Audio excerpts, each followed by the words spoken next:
You don't fire a guy like me like that.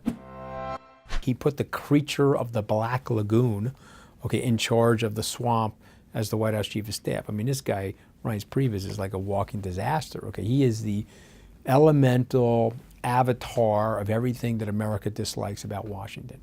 And so he makes him the Chief of Staff. I never understood that. Why did he make him the Chief of Staff? Yeah, I don't understand. He made him the Chief of initially, you know Staff how much they would go back and forth, and he says, I got a call from Trump. I said, he's not going to be the candidate. We're going a different direction. I'm talking 15, 16, like early stages he told of him it. to drop out on October, after the Access Hollywood tape. He told him to drop out. He hated the president. So why would he hire him, though? Well, I think what ended up happening was the president made correctly an assessment that there was a positive attribution to the Republican Party ground game that helped him attain the presidency. Got it. And he was trying to reward Priebus, and he thought he was a good administrator. But you can't hire the creature of the Black Lagoon to drain the swamp when every impulse, every grain of DNA in the person's body is to add more water, add more swamp water to the swamp. And you have to think of what Priebus did. Priebus basically blocked every single person from New York that was on the president's team. And he couldn't block Jared or Ivanka, but every other person got blocked. You mean shield? He shielded them from? He prevented every person from getting jobs in the administration. Oh, I see what you're saying. I was supposed to Got be the it. OPL director. He blocked me, told stories about me, told lies about me. He ran opposition research about me. He told John Catsimatidis, a well-known entrepreneur here, that really bad, nefarious stuff is going to come out on Anthony. So he figured I was Italian and I worked on Wall Street for 30 years, so I must have done something wrong. And so he had opposition research people digging into my past. He couldn't find anything. Okay, so he was a very, very dishonest, he's one of the worst people that I've met in my life so far, actually. Yeah, One of the worst people. Ruthless, dishonest, without conscience, and unbelievably diabolical. And he wasn't really that smart. Interesting. So what really not that smart people do, Patrick, is they make up for it with their ruthlessness and their guile. They'll do things that you and I would never do. You're an entrepreneur, so definitionally, and if your business is successful, you have to run it off of a platform of ethics. You can't really run it as an unethical enterprise. It'll eventually get caught. And so it catches up with you. So you have to run it off a platform of ethics and honor, which is what I do at Skybridge. So I didn't anticipate the nonsense that Washington would do to each other. So not in my DNA. I don't think you would say that about John Kelly as a human being. You just disagree with his decisions he made, right? You wouldn't put him at the same... No, I would say something differently with John Kelly. No, he was a more honorable guy. He had served the country. John Kelly is a Gold Star family member. He lost his son in war. He's a decorated 4-star general of the United States Marine Corps. So there was an honor to that. But I would say that John Kelly was a round peg in a square hole. Got it. You know, he had the wrong personality for the president. He had the wrong temperament. You can't think of yourself as being better or having a better reputation than the person you're working for. That's never going to work. The other thing John Kelly did, which I totally disagree with, he was too militant in the job. See, his firing of me, not to make this about me, but I'm just giving you a case study example in management. The way he fired me and the abrupt way that he fired me actually was the match that he struck for his own demise, because he set the culture up in a way that was militant and intimidating, and it caused people to create more insecurity and more backbiting and more paranoia. He could have said to me, hey, Ant, you did a disastrous thing on the phone, and that's an absolutely fireable offense, and I don't want you working here in the White House. But you served the president, and you've been part of his media advocacy, you worked on his transition team, and you seem like a good enough guy. Why don't you take 2 weeks off, okay? And when you return on Labor Day, we'll come up with a story that you're leaving, and so this way you don't explode out of here.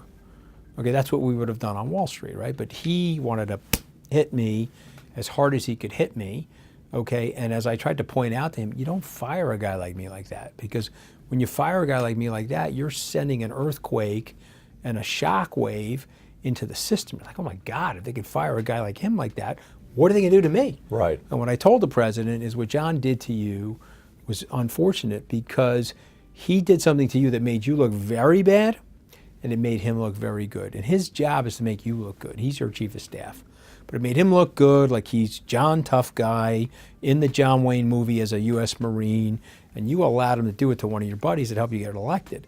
Okay, so it made you look bad and it made him look good, and it caused the match that gets struck to lead to his demise. So My issue with Kelly is more of a managerial issue and the way he interacted with people. But no, he's not a nefarious cretin. You've always said good things about him as an individual. He's not a member of the Leviathan like Rancid Penis or this guy Adolf Bannon. I mean, these guys are like cocks. Adolf Bannon. Yeah, I mean, this guy's a horrific guy. So, you know why I believe in God? Tell me. Because, well, if you ever have, I believe in God, 'cause I got raised by my parents to believe in God, but like when you have doubts in your faith, you know what I can think of, I can reflect upon. Steve Bannon is a very smart, very articulate guy, very well-read guy, very seductive guy. But God made him so ugly, Patrick. He is so ugly that he saved the civilization from Steve Bannon. With that nose and that face, and he dresses a contemporary hobo. Nobody's gonna take him seriously. Thank God. Okay, so this guy's a human disaster. Okay, I would debate this guy anywhere on the civilization. I'd debate him on a live stage, on a YouTube channel. I would debate him in a public square because he's got a lot of facts, but a lot of those facts are twisted in his brain, and he has a very evil, egocentric, nefarious agenda. And he could put a real hurt on the civilization if he was in power, a guy like him. So thank God he looks like that. Who does President Trump trust today? Who does he trust today?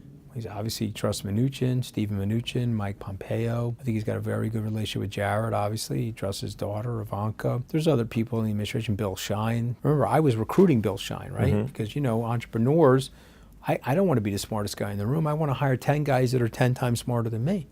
Okay, so when he gave me the comms job, I'm like, I'm not the best guy for that. I'm going to go hire the best guys. I'm going to go hire Bill Shine. He's president of Fox News. He would be able to figure out how to do this way better than me. So I'm very happy that Bill's there. A people hire A-plus people. And by the way, if you're listening to this and you're not an A person, put some delusion in your life. Start thinking of yourself like an A person. Because if you think yourself like an A person, you will become an A person. And A persons hire A-plus people. D people hire F people. C people hire D and F people. B people hire C, D, and F people. Right? Previous was like a C-plus person.